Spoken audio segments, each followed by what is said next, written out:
বিরিয়ানি খেতে ইচ্ছা করছে, গরু কিংবা মুরগি বা খাসি কোনোটাই না, আমার ডিম বিরিয়ানি খেতে ইচ্ছা করছে। আর এই বিরিয়ানিটা কিন্তু রান্না করতে পারলে অনেক বেশি মজার হয়। যারা ডিম বিরিয়ানি এখনও খান নাই তাদেরকে বলবো একবার হলো বানিয়ে খেয়ে দেখবেন, আশা করি আপনাদের কাছেও ভালো লাগবে। প্রথমে আমি ডিমগুলাকে সিদ্ধ করে আগেই ছিলে রেখেছি যাতে করে ভিডিওটা বেশি লম্বা হয়ে না যায়।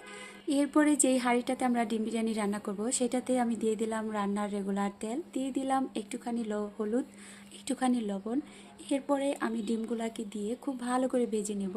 আপনারা যদি কালার খেতে চান তাহলে এখানে জর্দা কালারও কিন্তু দিতে পারেন, তবে আমার মনে হয় হলুদের রঙেই কিন্তু জর্দার কালার হয়ে যায়।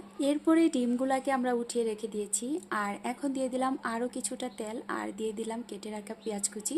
পেঁয়াজ কুচিটাকে আমি ব্রেস্তা করে নিব, আর এখানে আমি ধীরে ধীরে এটাকে ভেজে নিচ্ছি। তো ডিমগুলার কালার দেখতে পাচ্ছেন কত সুন্দর হয়েছে, একদম কালার হয়েছে। কিছুটা পেঁয়াজের ব্রেস্তা উঠিয়ে রেখে